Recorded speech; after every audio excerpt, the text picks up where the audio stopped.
সিলেট জাফলনের সৌন্দর্য, তার সাথে বৃষ্টির কারণে হয়েছে মায়াবী জন্যই পানি। চলেন দ্বিতীয়বারের মতন ঘুরে আসি সিলেট জাফলন থেকে। জাফলনে গিয়ে জীবনে প্রথমবারের মতন খাইলাম 7 রঙের চা। কিভাবে যাবেন আর কত টাকা খরচ হবে তা জানতে সম্পূর্ণ ভিডিওটা দেখতে হবে ধৈর্য ধরে। আসসালামু আলাইকুম everyone, Islam Ashraful Islam and my new video. So আমি এখন বর্তমানে আছি সিলেটে, আর আজকে ঘুরে দেখবো সিলেটের ঐতিহ্যবাহী জাফলন। সিলেট শহর থেকে আপনারা কিভাবে জাফলন যাবেন তা দেখাবো এই ভিডিওতে, এবং সিলেট জাফলনের সকল সৌন্দর্য এই ভিডিওতে তুলে ধরার চেষ্টা করবো। সিলেট শহরের আম্বরখানায় আছি আমরা। আপনারা যারা আম্বরখানা বা মাদার গেটের সামনে আছেন তারা রাস্তায় বা মেইন রোডের সামনে আসার পরে সিএনজি বা লেগুনা দেখতে পাবেন। যদি কম মানুষ হয়ে থাকেন তাহলে একটা সিএনজি ভাড়া করে নেবেন, আর যদি বেশি মানুষ হয়ে থাকেন এরকম লেগুনা আছে, এরকম লেগুনা ভাড়া করতে পারেন। আমরা এই গাড়িটা ভাড়া করছি 9 জনের, 3000 টাকা নিচে। জাফলন থেকে ঘুরাইয়া আবার আমাদেরকে যে জায়গাতে উঠছি এই জায়গাতে নামাই দিবে আর কি।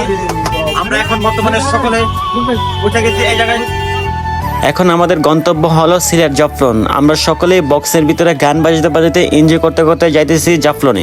অলমোস্ট আমরা জাফলন 0 পয়েন্টের কাছাকাছি একটা পড়ছি, বেশিক্ষণ লাগবে না। 0 পয়েন্টে আইসা পড়ছি আর কি। আইসা আমরা গাড়ি থেকে নেমে গেছি, নেমে এখন যাইতেছি আর কি আমরা মেইন যে স্পটটা আছে ওই স্পটে যাইতেছি জাফলনের। জাফলনের নিচে নামার সময় ইন্ডিয়ার যে পাহাড়ের সৌন্দর্যগুলো আছে একদম সুন্দরভাবে ফুটে উঠতেছে, এবং ইন্ডিয়ার যে বাড়িগুলো আছে এগুলো সুন্দরভাবে উপভোগ করা যাইতেছে। আর এটা হলো জাফলন 0 পয়েন্টের নেম প্লেট আর কি, ভিউ পয়েন্ট একটা দিয়ে রাখছে এখানে। এই সাথে সবাই ছবি টবি তুলতেছে আর কি। আর এখন বর্তমানে আমরা এখানে ছবি তুলবো না, এখন আমরা নিচে যাবো, তারপরে ওঠার সময় দেখি ছবি টবি তুললে।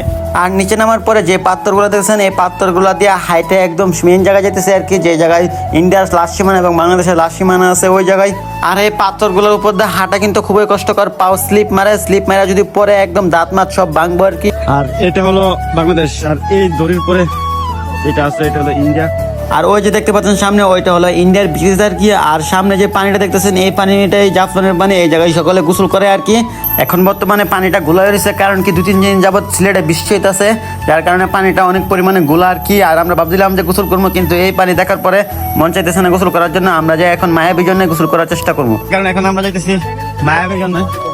মায়াবীর জন্য যাইতে এখান থেকে নৌকা দিয়ে যাওয়া লাগে, নৌকা ছাড়া হাইটা যাওয়া যায়।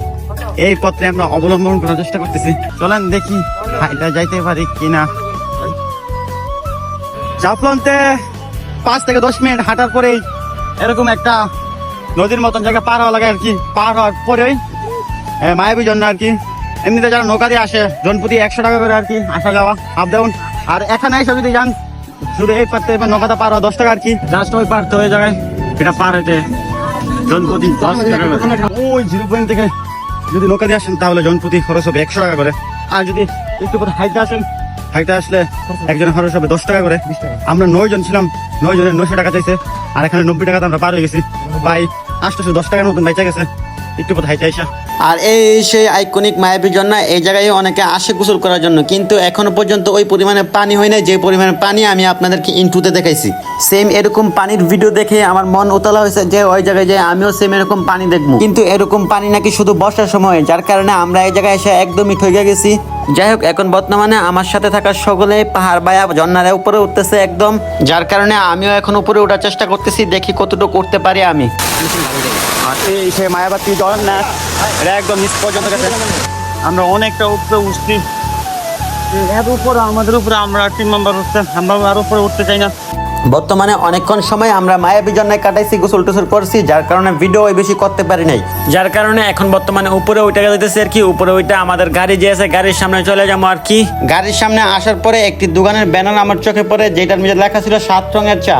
এটা দেখে আমার মনে হয়ে যায় যে ছোটবেলা 3তে না 2তে থাকতে আমি আমার বইয়ের ভিতরে দেখছিলাম 7 রঙের চা নাকি হয়। তাই খুব আগ্রহ নিয়ে আসছি 7 রঙের চা খাইতে, দেখি চাটা কিরকম হয়। এখানে এসে 7 রঙের চা 80 টাকা, এবং 6 রঙের চা 70 টাকা, এবং 5 রঙের চা 60 টাকা, এরকম ভাবে সবকিছু লিস্ট দেওয়া আছে।